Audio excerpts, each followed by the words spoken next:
Welcome to the Empathic Mastery Show. I'm your host, Jennifer Moore, and I'm so glad you're here. This is a place where we talk about what it means to be highly sensitive and empathic, how this impacts all aspects of our lives, and we explore tools, resources, and solutions so we can shift from absorbing all the thoughts, feelings, and energy of the world around us to being beacons for calm, love, and healing. Hey there, everybody. I'm so delighted to be here today because we're going to be having a conversation about being a sponge or not being a sponge. At least that's what we started talking about before we jumped on to record right now. My guest is Brigitta Visser, and Birgitta is a soul empowerment coach and light configurator, light language healer, delivering messages from the many light beings to the aid of humanity. Her often turbulent journey has been a steep learning curve. Isn't that the truth for so many of us? But through it all, she has learned to love and accept herself as she is, often stumbling through the darkness of her trauma, yet never giving up. Why conform to the illusion of the current human vibration and live according to the societal norm? You've got to dare to live a life according to your own vibrational tune. Birgitta is simply here to plant a seed to help unlock people's own true potential into a better understanding of themselves and the universe. Birgitta, welcome. I'm so glad you're here. Thank you so much for having me, Jen. Oh, so, even just reading your bio, it's like, steep learning curve and learning to accept ourselves and stumbling through the darkness and trauma and never giving up. I mean, right there is like an entire book. I'm sure there's so much to say, but I always really, really love to start with, where did you begin? Like, let's start at the very beginning. Let's start with what was it like for very, very little Birgitta? Obviously, it sounds like there was trauma, there were challenges, there were obstacles to overcome. So let's start with your story and see where we go. Yeah, well, as we discussed a little bit, before we went on, prior to incarnating, we decide what lessons, what experiences we would like to have. Obviously, probably both myself and yourself, we were probably high and we ticked all the boxes. Yeah. My personal theory is that it's like a course catalog. You can read the course description and think that it sounds like a really great class. And then you get in and you discover who your professor is and you go, oh, this is not what I was planning for. So I would say we choose it, but we don't necessarily know what we don't fully grasp the magnitude of the embodied experience. That's my theory about it. Yeah, absolutely. Because up there, it seems so easy, right? Right. You're like, sure, I'm going to go through this. Yeah. Trauma, no problem. Yeah. So, yeah, I mean, so I was born in Holland. And I am part Dutch. Mm-hmm. And I don't know, I think it was about 10 or 11. That's when the abuse started through a friend of the family. And I didn't even understand. I mean, back in the 90s, the 80s were a different time era. Very different time. Yes. Yes. And people weren't as open, right? Mm-mm. As today. Yeah. So if you were abused today, whether that's physical, mental, you can turn around for help. Right. In the 1980s, that wasn't the case. And I just kept a lid on it. Yeah. I didn't tell my parents because of what would they think? I mean, even at school, there was a teacher, a Malaysian teacher who taught Bahasa Malay, and he kept stroking my legs. And my sister told my parents, and they went to school and they told the head teacher, the principal, and I had to go in and I had to explain it, and then I had to write it all down, and then I had to give it to the principal, and the teacher got fired. But that in itself was traumatic for me too, because I had to write everything down and I didn't understand why he was fired. And for the longest time, I felt that, that was my fault. And so when I was abused by a friend of the family, because we were staying at his house for a while, because my dad had gone bankrupt. And, and I think 2 months later, we moved somewhere else. And so I never told my mom. I never told my parents. And I mean, I was a skinny kid as well. And so when we moved back several years later to Holland, life was very different. It was a cultural shock for me because in Malaysia, we wore uniforms and I was just accepted as a tall, lanky kid, right? I always say I had knobbly giraffe knees, right? Because that's how tall I was. But I'm 5'11". Yeah. But when we got back to Holland, life was different. And, my dad also passed away. So that was an extra dent for me. And how old were you when your dad died? 14. Wow. Yeah. So my dad never knew because by the time I told my mom what had happened, I was 19. Mm-hmm. So that was a long time. Mm-hmm. But I also got bullied at school. And I was so scared of the guys, at school, at my high school, that I always used to go through the basement entrance. And if there was a guy in the hallway and my class was 2 doors down, oh, forget it. I would just walk back and take another route to class. Because the thing is, one bit of trauma creates another bit of trauma, right? Yes. And if you don't heal it, it just accumulates and accumulates and accumulates. Yeah, it and snowballs. Yeah, it snowballs. And that's just what happened. And, then my mom put me on a modeling course as well when I was 16, because I really walked like this because I felt like I had the weight of the world on my shoulders. Mm-hmm. And it was so rigid. And I felt like Quasimodo, right? From the Hunchback of Notre Dame. And not only that, I just felt ugly. I just didn't feel confident in my own skin. And being bullied was tough for me as well. Yeah. And so this course I did, a hairdresser picked me out and I had long hair and he chopped it all off, short, pixie. And I was like, oh my God, I felt so ugly. It was horrific. And you're like 16 years old when this is happening. And you've moved, your father has died 2 years prior to this. Yeah. You're 16, you've moved back to an area where you're getting bullied and harassed and you're going through culture shock. And then you go see this hairdresser and he cuts all your hair off. He cuts it all off for a show. Yeah. Oh. But, I wanted to be, there were two extremes of me because after high school, I was so glad when high school was over. Mm-hmm. You and me both. Yeah. Yeah. I was like, on one hand, I wanted to be, okay, class me is crazy, but I wanted to be a nun. But on the other hand, I wanted to get into the modeling. So I chose the modeling. Mm-hmm. Well, that is a whole world of abuse in itself. And it's very superficial. Yeah. And even there, I got abused. I got abused by a hairdresser when I went to New York. But not only that, I was a late bloomer. So my first boyfriend I had when I was 21 and a half.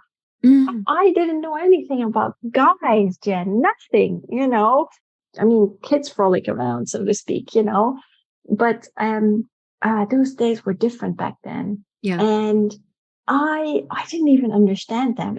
My brain was wired the wrong way, right? Because when I'm the first guy that I met, I was like, when I kissed him, I was like, I have to go out with the guy, right? That's the way my brain was wired. Well, it was also the way we were socialized back then.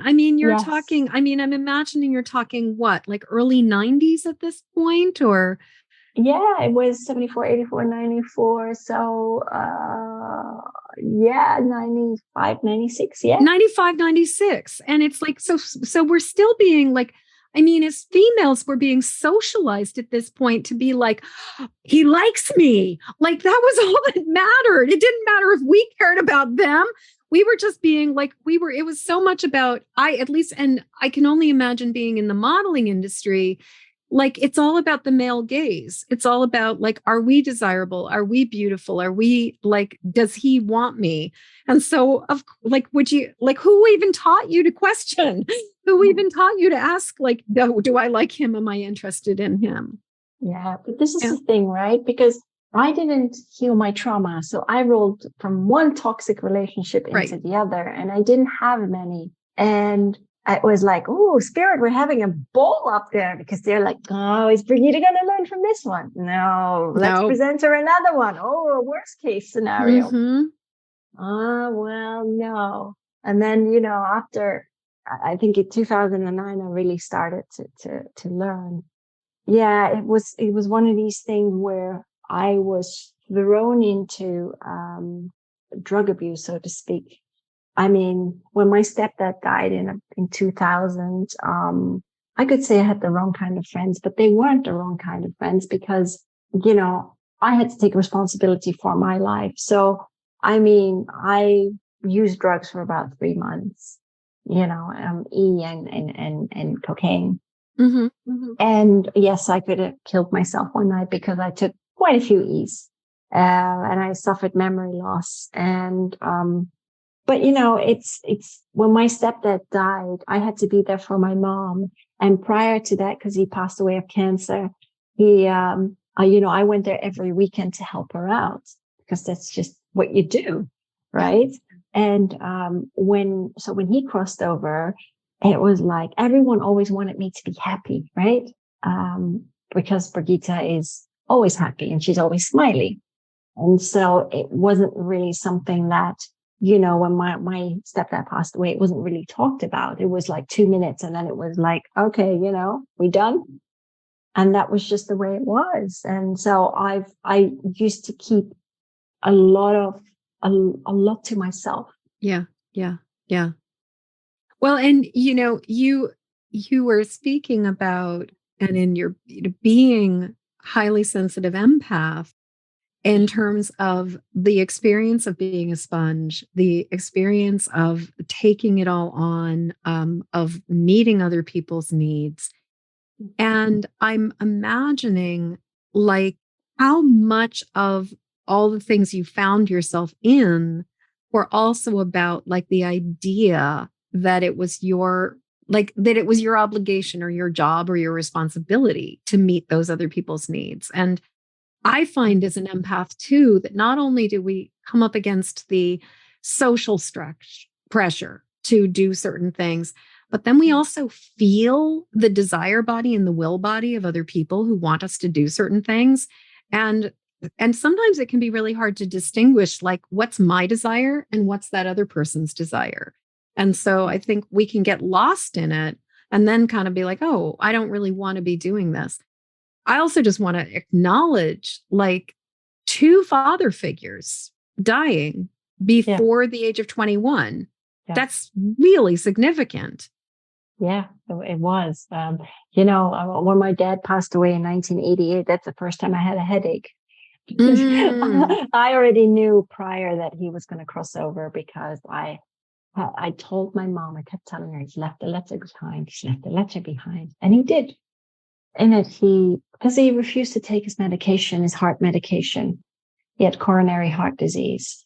And I had a dream that he passed away, that he would pass away. And he did. I mean, he's fine now. He's a multidimensional gatekeeper out there. So I've seen him, so it's fine, but as a kid back then. But it's different. I mean, it's like, it's completely, in my experience, it's like we can know that they're absolutely fine, but our bodies grieve the loss of a human being. Absolutely. Yeah. Absolutely. And then, at the age of, absolutely, when I was 20, 21, it was my stepdad, and that was tough too. Yeah. Yeah. And but I look back now and I think to myself, yes, I've been through a lot of trauma, like you. Would I have it any other way? No, I don't think so, because we wouldn't be who we are today. Exactly. Well, and you mentioned, and I just want to say, I'm kind of amazed that you did a stint with, ecstasy and I'm assuming when you were saying E, you were talking about ecstasy. Yes. That you did a stint with ecstasy and coke for 3 months and you got out of that. I'm like, wow, that was a really short bender compared to. So, I mean, what a miracle that you were only doing it for 3 months. What an absolute miracle. But you said, like you commented earlier that, you had you learned, you had a lot of lessons thrown at you. And it wasn't until 2009 that you really the lesson kind of hit.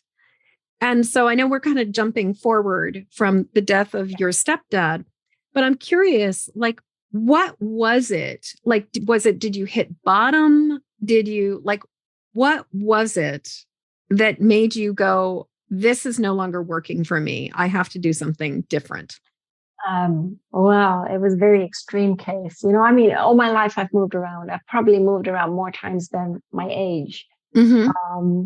But this was in Holland and I'd met somebody online, right? I think it was MySpace at the time. And I've been in touch with him for a couple of years. And I decided to visit him in North Carolina, and he seemed wonderful,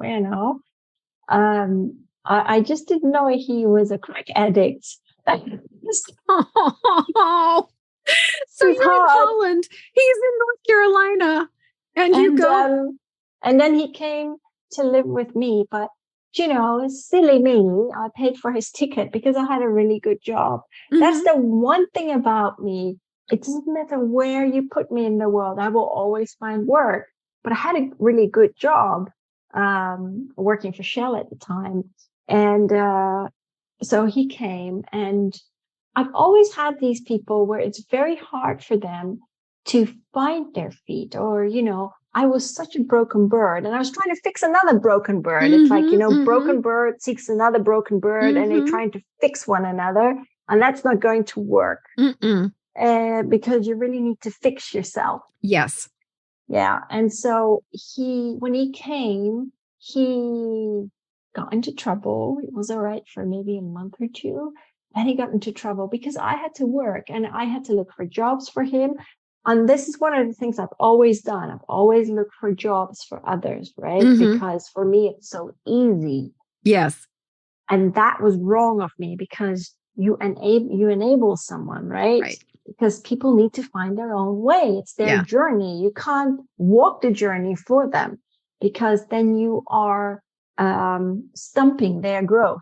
Mm-hmm. Mm-hmm. And so what happened was, oh my gosh, he got in bed with the Crips in Holland. And then he had I tried to help him, tried to get him to a rehab center. And he did want to get better. But, in the States, you need a social security, right? It's kind of the same in Holland. And he couldn't get in. He just couldn't get in because they asked for this, which is ridiculous. Mm-hmm. But he then, he just kind of gave up when another bender. Then he was helped by them. And there was a ransom. And his mother just flipped on me totally. She tore into me. My mother tried to contact her, but she wouldn't have any of it because it was, she's like, you took my son away and you took him away from his son and whatever. And I thought, lady, leave me alone. Well, and lady, he's the one who got on the plane and came to another country. Jen, I didn't even know he was a crack addict. His family didn't even warn me. Nobody warned me. And so, well, and he might have been taking what's called a geographic cure. There's that whole thing of I'm going to pack it up and move to another place. And all of a sudden, all my problems are going to go away. Nope. The grass is not greener on the other side. Oh, no, no. Isn't. No, because you take your problem, your issues with you.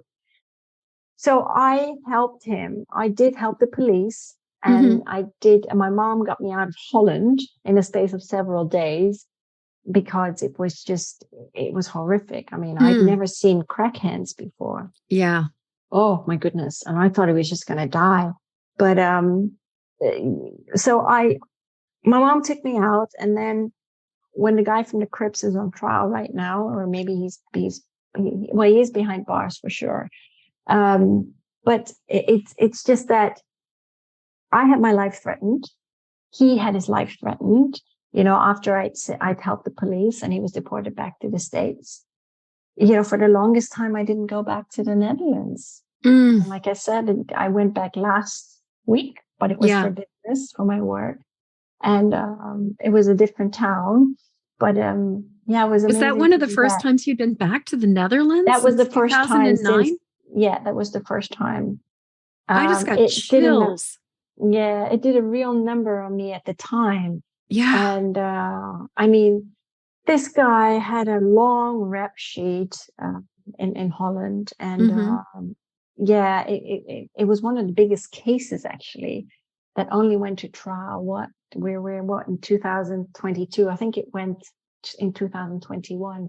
So the prosecution had a lot of evidence to garner over the years against the Crips. But that was really an experience that really threw me. I really hit rock bottom. Yeah. And I was so shaken that when I got back to the UK, I took a box of Nurofen, which is ibuprofen, and took them all. And I woke up the next morning, but it was, I didn't have my headache anymore. And then I thought to myself, trying to take your own life this is a bit of a pathetic attempt. And so I went to see a counselor, and the counselor said to me, well, Birgitta, you're strong enough. You'll be fine. It's like, excuse me. Thank you. Thank you. Honestly, I remember that to this day. It was ridiculous. That is ridiculous. And so I had to figure out, I rolled into Reiki, and that was the start of my healing journey. And then I studied drug and alcohol abuse because I wanted to understand the mind of an addict. And I studied many other healing modalities, and that, it helped me a lot. It wasn't the end of my healing journey because I got kicked into the abyss several years later, right? That's how you heal. That's how you learn. Because I always say to people, you're like an onion. And every time, right, you have an experience, a traumatic experience, right? You peel a layer back of the onion, you cry, but you heal up. And then you get the next experience and so on. Yeah. So that really, that was a harsh lesson, a beautiful experience, because I love him for having been part of my life. I've been in touch with him over the years, even though he went through the prison system time and time again. But it was his monkey. He needs to heal from his own trauma. Yeah. And I can't do that for him. And I've said to him, I actually enabled you because I did, in a way. Yeah. And I recognize that, but I don't. This is the thing, you see, many people go through life holding grudges against those that they have been with. And why? Yeah. You're so much better off forgiving them. Yes. Right. And just loving them for having been part of your life, because experiences with someone, experiences in general, they're not here to taunt you, but they're here to elevate your awareness, to expand your awareness, your consciousness, and not to remain in that toxicity. Why do people do that? Right. You have to love yourself, because if you don't love yourself, how can you heal yourself? Right. And if you don't heal yourself, how can you ever truly love yourself? How can you ever live a life fulfilled? Well, and forgiveness is that is just such a conversation, because what I've seen as a healer is that there are a lot of people who resist forgiveness because they feel like if they forgive somebody, they're letting them off the hook for their own karma, for their own bad behavior, and it's like, no, in my opinion, forgiveness is setting ourselves free, not the other person. Absolutely. And that it is about accepting the reality of what has been and letting it be okay and just acknowledging that was what it was, instead of constantly, like you were saying, carrying around this grudge or harboring this deep level of resentment. But it's fascinating how often just witnessing that journey that so many people, so many of us go through, of going from that grudge and that resentment to that place of acceptance. So for you, I don't imagine that you suddenly were just hit with the enlightenment stick. And like all of a sudden, like you were just like, I'll forgive everything. Like, what was the journey? Like, how did you go from bitterness? How did you go from resentment? How did you go? Because I mean, obviously, like, oh my God, your story is just, you could easily be like debilitated by your story and your trauma. And you obviously found a different way. But I'm really curious about that in-between period where maybe you started realizing like the grudge was not serving you, but like, what was that transition like? Does that make sense? Yeah, it does. So from that grudge, because I had a real grudge against this family as well. And it was just eating me up alive. Yeah. And so I found a regression therapist. And years prior, I went to see one in Holland and I didn't see anything. I wasn't even under hypnosis. And he's like, oh, well, maybe you were in the light for a long time. And I was sitting there thinking, I just want to get up. I want to get up and leave now. Yeah. So I went to see a regression therapist in London. And I went in with no expectations. And I mean, it blew my mind because in that lifetime, I lived in the Byzantine Empire and I was taken back and I could see it all. I could describe myself because I was a man and I could describe my home. I mean, it was just like, the little fountain, the mosaics, it's like alabaster. I don't know what it was. Just what the home was made of. And I was married and I had a daughter. Not that I loved my wife in that lifetime. I mean, we had an understanding, we respected one another, but life was different then. Well, I imagine it was an arranged marriage back then. It could well be. It was probably a marriage it was a business arrangement even more so than a marriage of love. And so, in that lifetime, my ex, Mark, who was in my book, of course, he was a very close friend of mine, and I called him a blood brother. Mm-hmm. And his wife during that lifetime is his mother in this lifetime. And because I was a philosopher, but I was so far ahead of my time. And whatever I'd written, he said to me it was blasphemous. So I got arrested. And she was like, she was always standing in the shadows behind him. And because of that, like I said, I was put in prison and I never saw my family again. And I died in prison. I was killed in prison. What an amazing bookend where you were put you in prison in that life. And then essentially you helped to put him in prison in this one. Well, I mean, he was already in he was already due. I mean, yes. he would not have gone to prison if it were not for his own bad behavior. I'm not saying you were responsible for it, but it's just so fascinating, the bookend or the perfect symmetry of those two lives. And when I was still kind of under the regression therapist said to me, do you now see the similarities? And I had to think for a minute. And then I said, yeah, you're right. Yeah. So that was really amazing. It's not the only life I've lived with him, but I've lived a life in Egypt for him as well. But, it was so powerful and it really helped me a lot. And so it was kind of like I say, it was grinded down, bit by bit. And so I have no issues with what, like I said, with him, was his family, Yeah. Everyone chooses their parents. And sometimes these are difficult relationships. Yeah. So, yeah. And then from then on, life started to be on the up for me until I met someone else. So I bought a property in the US in St. Petersburg. Oh, wow. And then I met someone else who was very needy, and he moved 2 doors down from me from an hour away. And because I had said, oh, why didn't you move in with me? Not thinking. And then I had to backtrack. Because I just wasn't ready. I couldn't do it. But at least you backtracked. I mean, I did. But, it was one of these things where he also had his mother crossed over, and then he had a reckless and he couldn't find a job and he just couldn't pay the fees. And it just got out of control because, he procrastinated. He didn't know how to get out of that hole. Mm-hmm.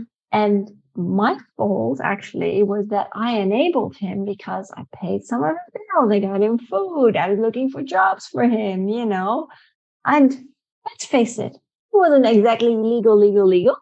And so, I had my tax ID and I was working. I was working because I didn't care that I walked dogs, right? Or I needed to pull weeds from someone's garden. It doesn't matter what kind of work you do. It doesn't matter.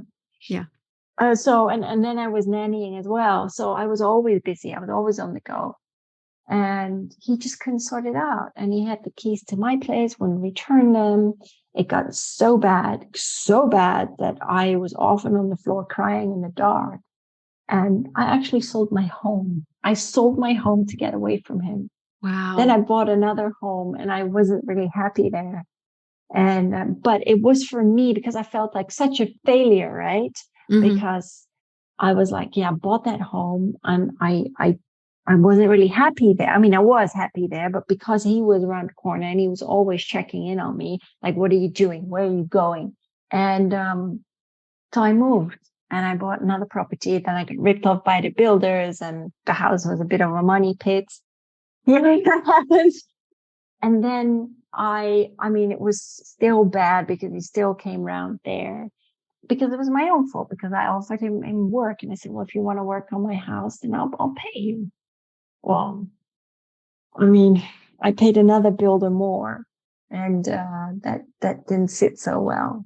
But from then on, it got so bad. I was screaming at spirit. I was really screaming at spirit and at God from like, I just want to have a life, please help me. I cannot go on like this anymore because he keeps barging in my space.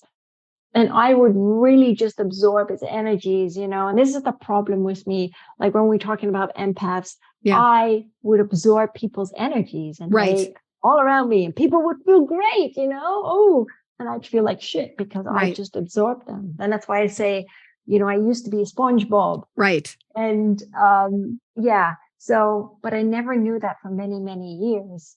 And it's not something that, like I said, an empath to me is just a mindset. It's a label. It's a cop out, Hey, I'm an empath. I can't help it. Well, that's an easy cop out, isn't it? That is an easy cop out. Yeah.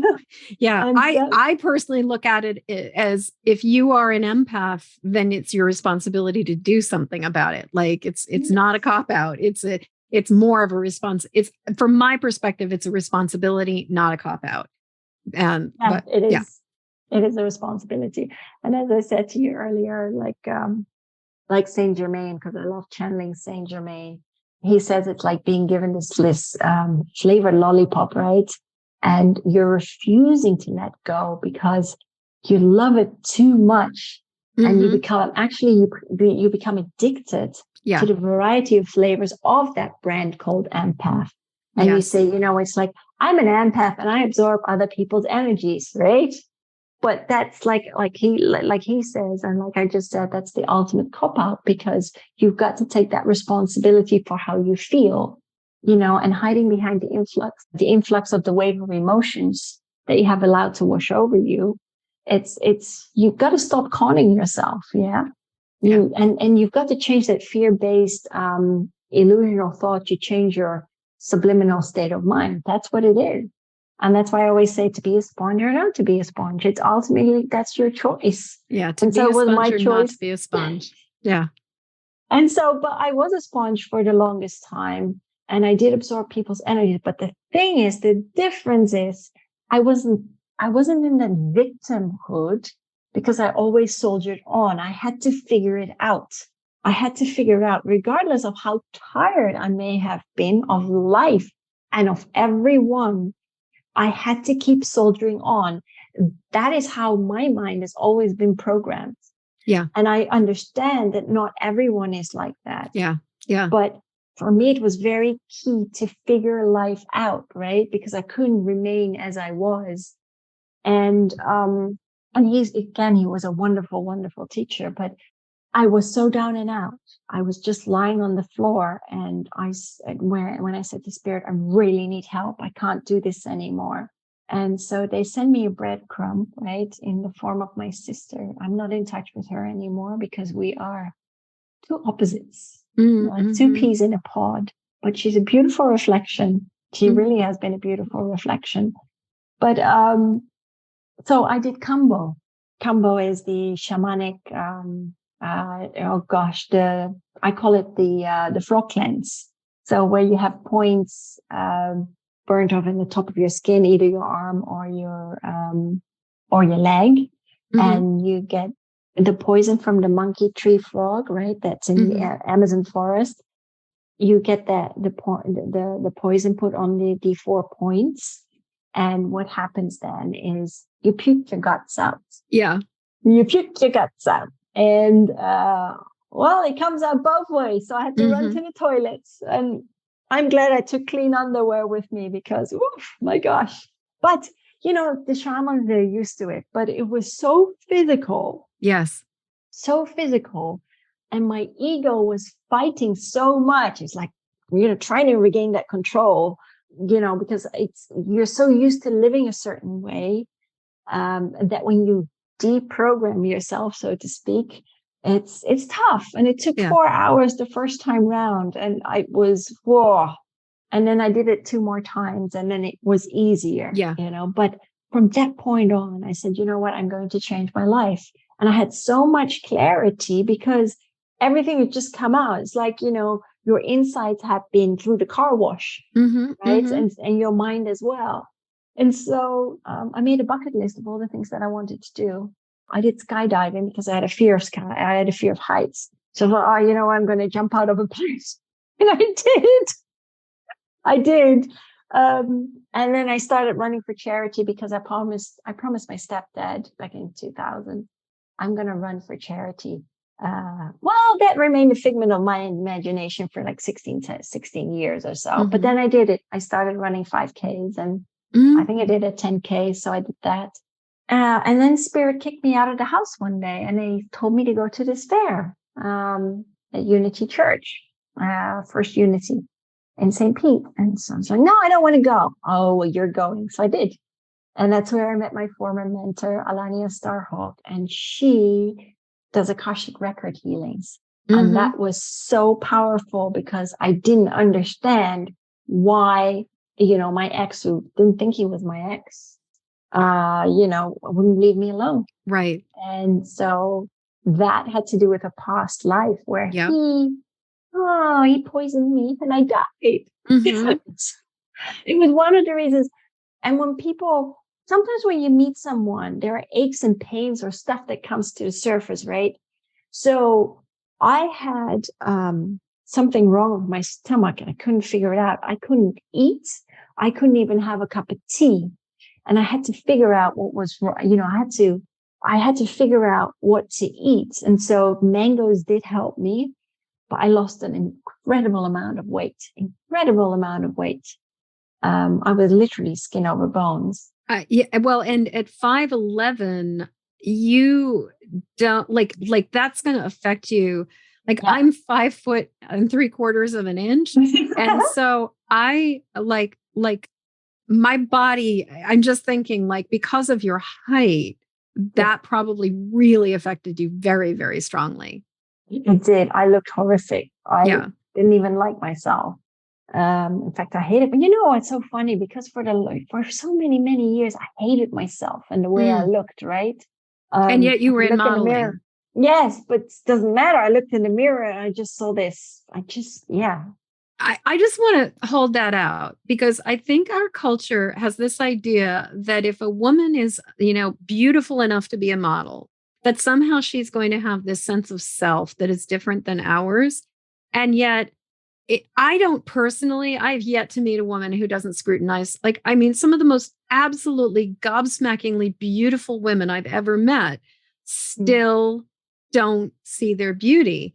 And so I just want to say, you guys, if you're having body image issues or if you're questioning your own appearance, I'm talking to a woman who was in the modeling industry and she went through the same thing. So I just wanted to pull that out and be like, it's so sad how pervasive this is, but Yeah. But I used to starve myself for many Yeah. years as well, because it was the only thing that I could control, and everything,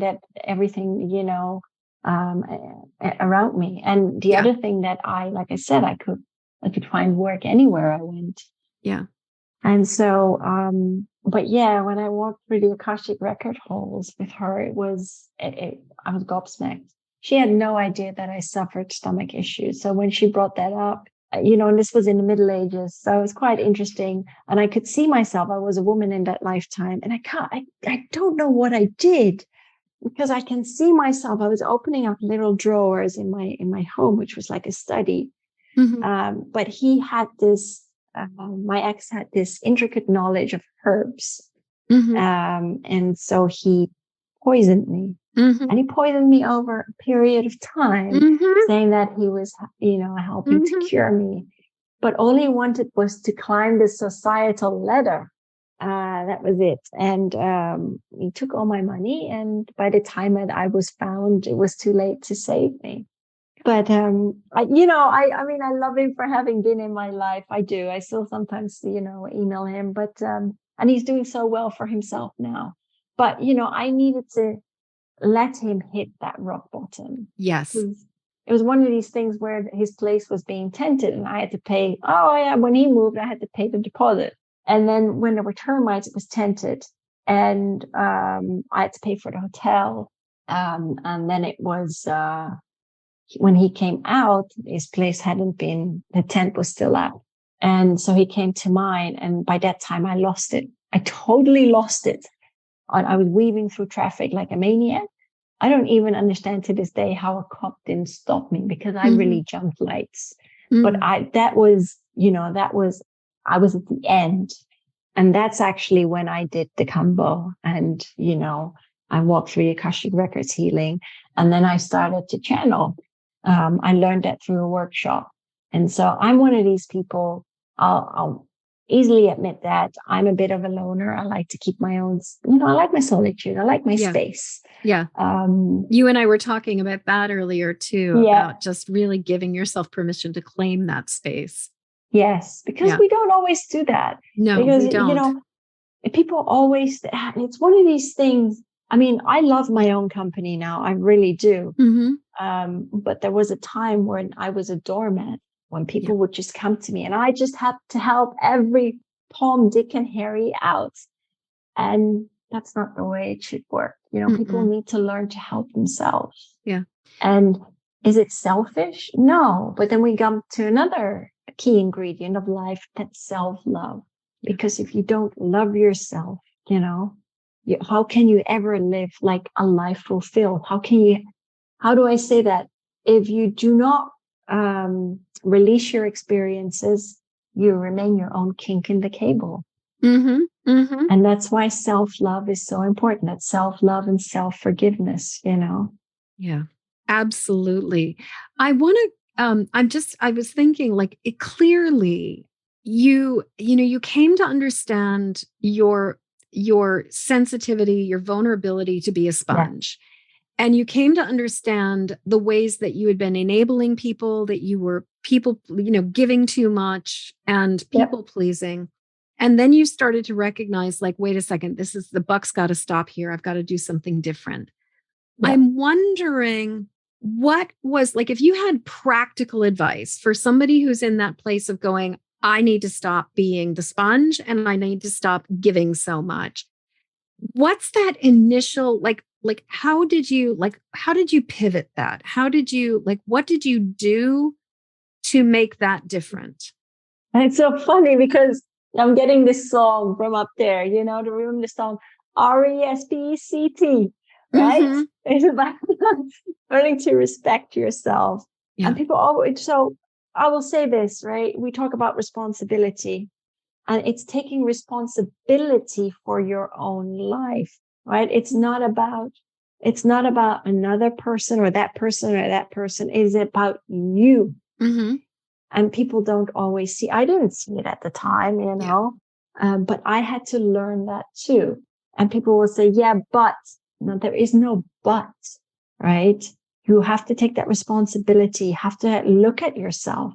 You have to look at what you are going to do or choose to do to heal, right? Are you going to keep on to those? Are you going to hang on to those experiences, or are you going to let go? Yeah. Well, and I know for myself that recognizing the attraction to the overstimulation, you were talking about the lollipops and the flavor. Yes. And recognizing the part of me that was bored and lonely and would seek stimulation and would seek out feeling the distress that was coming from the world around me, actually, because I kind of got off on it. Like, it kept me busy. It kept me occupied. It was, and there is an addictive quality to it. And that's a hard truth to cop to, because it's a little embarrassing when you're going, I'm the person responsible for this. I'm curious, like, just from a very, very, very logistic standpoint, how did you say no? Like, when you went from meeting other people's needs to not meeting or to saying, you know what, I come first, I respect myself. Was there like, how did you say no? Did you? I had to learn that. I really had to learn to say no. Yeah. But I think because I chose to do, and I still do a lot of work on myself. So I ditched the shame label and the fear label, right? I ditched those. And I think people have, because even when I was younger, I was always afraid to hurt another person, right? Oh, and it's like, whoa, walk all over me then. Right. And right. And who ends up being hurt, right? You hurt yourself. This exactly. Is the thing. Yeah. It's like I said, it's really about taking that responsibility. But there's one other thing I wanted to say, which Saint Germain always says. I forgot to add that to it. I know I'm hopscotching, but yeah, I got you. I'm following. He says, it's you can either choose to remain like a mop on the floor, right? A mop on the floor with me persona. And he's like, then by all means, it's okay. You can do that. There's no right or wrong. Be that Klingon, but never seek the fault in another, but rather look at the faulty wiring within. Look at the reflection in the mirror, because you're the culprit. No one else is the culprit, right? You've got to tweak yourself, as he says. You've got to tweak yourself from that deflated state back to the vibrance of that radiant, inflated state of being. Right. So from deflated to inflated to the wholesomeness that you are. Yeah. I love that. From deflated to inflated. So, yes. So good. Yeah.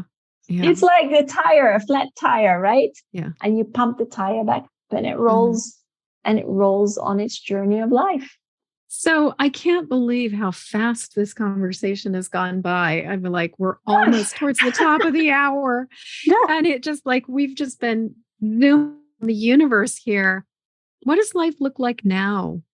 Oh, life is so different now. I'm admittedly, though, I was telling you my job is crazy because sometimes I do 60 hours a week. It's insane right now. And that spirit telling me, Brigitta, what you going to do about it? Yeah, well, okay, I'm in this transition period. So yes, I've got to take the shtick a little bit. I'm good at what I do. I do know this. But I do take responsibility for everything, for all my experiences. Yeah. And that is the beauty about it, right? Because when you take responsibility for all your experiences and you alchemize, all that no longer serves you, life becomes easier and it flows better because you don't have these kinks in your own cable, so to speak, right? You relinquish the labels in your mind. Yeah. Tell me more about alchemizing the experience. What does that look like? So, of course, when we talk about alchemy, right? Yeah. That's alchemizing something from lead to gold. And it's with your experiences, right? Yes. They're lead, they're heavy. And then you release them. But which is a choice, of course, right? And then you become lighter because you turn it into gold and it just becomes, wow, I understand the experience. I've lived it. I understand it, but I can let go and it's okay. Yeah.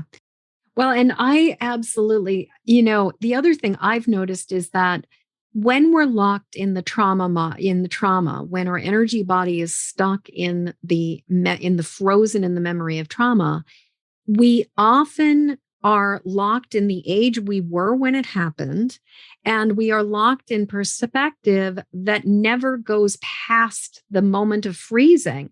So we don't see our resilience. We don't see that we've survived it. We don't see all kinds of other things. And we often don't get to receive or benefit from the lessons we've learned from it until we do release the trauma. And I've doing work with people around releasing the old stuck congestion. I've seen so often, it's like once we release it, our perspective completely changes. Yes, it does. And we get a completely different understanding of what happened, why it happened, how it happened, and what it's about. That is so significant. It's funny because you're releasing the energy, right? Yeah. And emotions that we hold are as you know, energy, emotion, right? Because we're energy, so we can release anything. We can release whatever we want. Yeah. We can make our life as dilly as a pickle, right? Mm-hmm. Or we can make it phenomenal. That's our choice. Yeah. Yeah. What an amazing conversation this has been. I'm so grateful. So one of the things I always love to ask, so two things. First is there anything that we haven't discussed that feels like I really want to say this? This is really important to get this out there. Oh gosh. I mean, I think we covered. I mean, there are other things that I talk about, especially about transformation. But I talk about the fact that there is no death. And I think because I've lost so many people, I understand now that there is no death. Yeah. We go on. This is just a physical shell. That's it, right? Mm-hmm. We're temporary visitors. Mm-hmm. And as we were talking about very briefly earlier, so because this is only temporary and we are labeled so much, we get bombarded every single day, and it's like, it doesn't matter what other people think of you. It matters what you think of you and how you feel about yourself, right? And so you got to go and live your life. And this is the thing that people don't always do. They don't live their life. They allow themselves to be lived because, you have to conform to a certain norm. Oh, that's a load of baloney. Honestly, you've got to be you, right? Mm-hmm. Why do you think people are so at a dis-ease within themselves, right? So many people are. And then they wonder why. Because they're not listening to their own truth and they're not following themselves. Yeah. Yeah. Oh, well, and I just want to say, in my experience, we've been touching on past life work and we've been touching on Akashic record work. And I will say that in my personal experience, when there is no answer in this lifetime, go to the Akashic records and there will be answers. And there is something so powerful about seeing past lives and the way that they're impacting this life. And I've been blown away for myself and for people I've worked with, where looking at the records and allowing ourselves to understand the lives, it gives perspective about so many different things. And so I love that, but it also, and this was what you were saying, is like, for me, remembering multiple lives makes it a lot easier to understand that this life is temporary and that it is not permanent. It is not finite, that it is not fixed, and that we will keep on evolving. We will keep transforming. We will keep going. So I have one more question for you before I go the how do we reach out to you and get in touch with you question. My next question for you is, if you could give, I believe that this podcast is like fabric that folds, is the fabric of time that folds over on itself, and that we fold into a time period where what we are saying now is broadcast back to a different, to when you were younger and struggling. And so I want you to imagine that we are literally time traveling back, and that the fabric of time is folding over, and that we are broadcasting a message to the suffering, struggling part of you that was like, did not have a clue yet. And I would love to hear what you, as the awakened, empowered, light-filled Birgitta, says to the struggling, skinny, bullied, SpongeBob, codependent as all get go, Birgitta, who was just giving it all away. If I were broadcasting it and it'd be TV, what my younger self would do, switch on the TV. But so let's do it in her sleep really let's do it while she's sleeping so that she can't help it. She's going to hear this message whether she wants it or not. Oh my gosh. Yeah.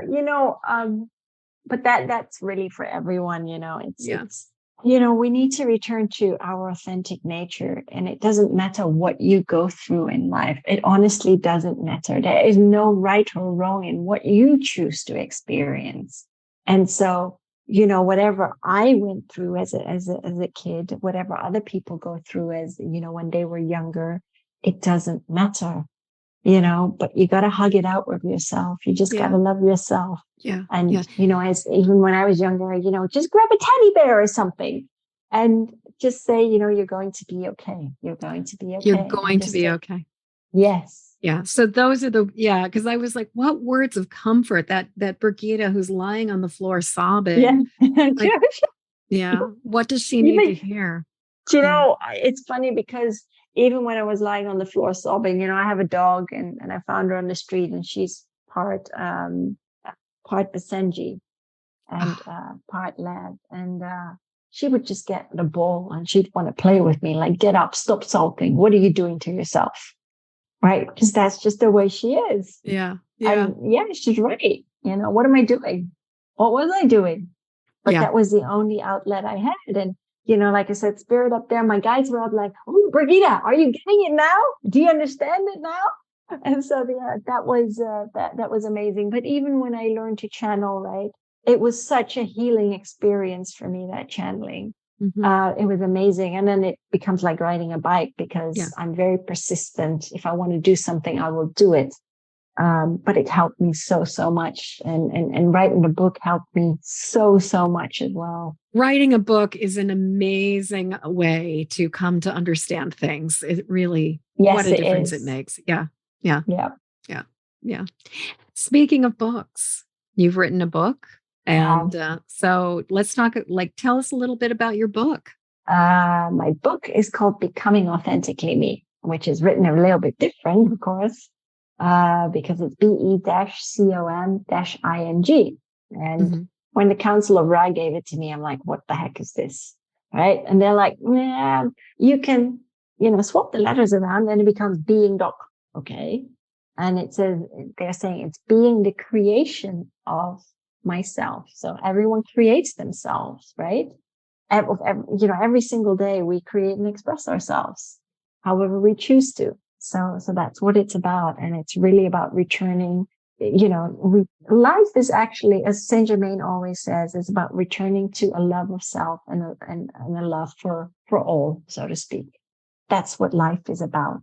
And that is the hardest thing for people to do, to return to love of self. Actually, it isn't, but yeah.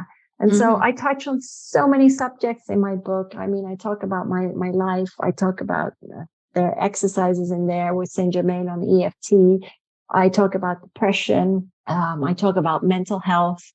There are loads of Q&As in there with Archangel Zadkiel, Saint Germain, Lord Sananda. I talk about the city of Shambhala. I talk about my galactic lives, where I'm from. I talk about many of my past lives. I don't think I've been a goody two-shoes all the time, because I used to be an inquisitor as well in Peru. So I chopped off people's hands. Actually, I didn't put that one in there. I was a court poisoner. I was in the Vatican. Yeah, I was a poisoner in the Vatican. Yeah. I've done some pretty dastardly things in other lives. I have. Yes. I've definitely not been the always like sweetness and light. I've definitely done some unsavory things. We have to learn the polarities, right? Yeah. That's what we do. Yeah. I talk about the transformation and everything that's going on right now as well. Yeah. So that's mostly channel, but so there's understanding abuse, and a lot of it's interwoven with channeled messages, in the hope that people will not be a donkey like I was. Yeah. Yeah. So where can people find your book and find out more about you? My book is available on Amazon worldwide. Mm-hmm. And it's not doing so bad right now, actually. That's great. And yeah, I know. I'm very surprised. And they can find me on Facebook under Universal Light Warriors and on my website under Power Soul Healing. And so powersoulhealing.com is your website? Yes. And all of these will be in the show notes, you guys. So if you come on over to empathicmasteryshow.com, you can listen to, you'll be able to find all of Brigitta's notes, including a link to the book and all kinds of other wonderful stuff. Birgitta, this has been such a rich conversation. Thank you so much for coming, and thank you for sharing like your true self, your story, and I hope that people are coming away from this conversation feeling inspired, but also feeling hopeful and realizing like you can go through a lot and still live a joyful life. Yeah, because you're here to be joyful, to be happy, right? Yeah. Thank you so much. Thank you so much for having me. As we come to the end of this episode, I'd love to hear what you're taking from this show. Please jump over to empathicmasteryshow.com to leave your comments.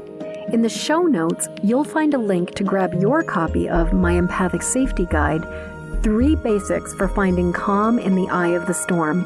And while you're there, please subscribe and follow this show. And thank you for your help sharing this show with the people who need it.